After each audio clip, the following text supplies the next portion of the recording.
O começo, Duda, foi quando eu era adolescente, estava num acampamento de embaixadores do rei, no Sítio do Sossego, no Rio de Janeiro. E ali naquele acampamento o missionário fez um apelo. Eu fui então à frente, entreguei minha vida para Jesus e confirmando que eu ia ser um missionário, que eu ia ser pastor. Antes, tinha acontecido um fato na minha vida que me marcou muito. Eu desenvolvi ao longo de uns 2 anos uma doença neurológica.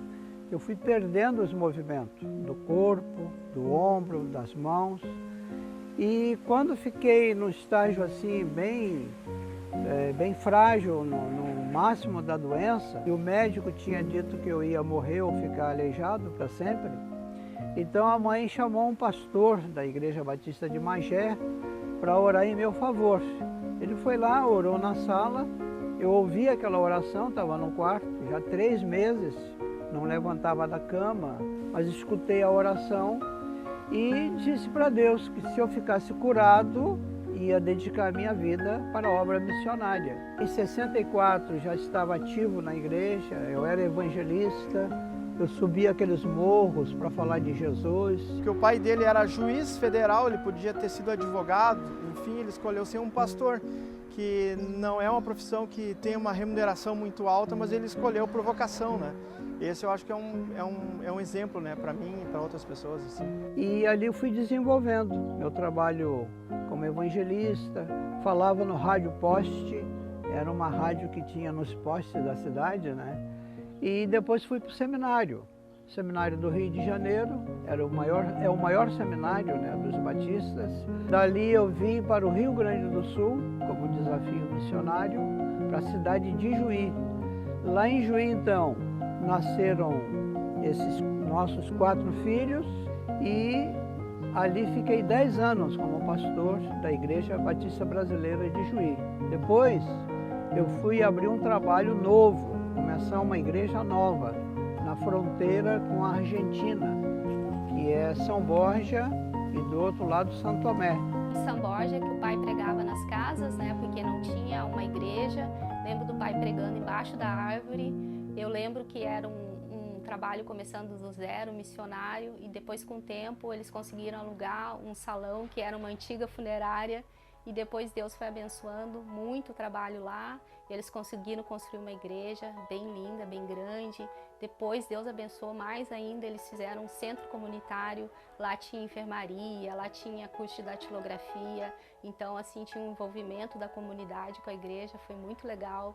Deus também abençoou eles e eles conseguiram comprar uma casa pastoral. Então assim, lá foi a nossa história da infância, adolescência. E aí o pai teve um novo chamado para vir para Guaíba. Então eu trabalhei muito com a comunidade, tanto em São Borja como aqui. Então eu sou amigo dos prefeitos, eu sou cidadão guaibense, reconhecido pela Câmara. Fui secretário adjunto de Educação do município, fui diretor da maior escola de Guaíba, uma escola que tinha magistério, celulose, administração. Hoje nós temos parceria com o Banco de Alimento da cidade, ajudamos a recolher toneladas de alimento, temos mais de 35 famílias que são assistidas com cesta básica. Então o meu envolvimento não é só com a igreja, é o envolvimento com a cidade. E a igreja crescer nessa visão de estar sempre envolvida com a comunidade. A coisa mais importante que ele fez foi ensinar os filhos a andarem no caminho do Senhor. Como diz aquele versículo em Provérbios 22:6, diz: ensina a criança no caminho em que ela deve andar e até quando envelhecer não se desviará deles.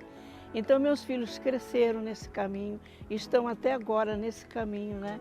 Que é uma bênção, né? A gente saber que o filho está no caminho do Senhor e está na casa do Senhor. Eu posso dizer hoje assim que eu vejo muitas histórias de pessoas que se perderam no mundo, se afastaram de Deus e depois tiveram que voltar, e é uma coisa tão difícil, e eu penso assim, nossa, eu não precisei passar por isso, que eu nasci num lar cristão. Então para mim foi sempre um presente de Deus, isso, ter uma família cristã, ter um pai pastor sempre foi um exemplo. E agora eu vejo também pelos netos, né?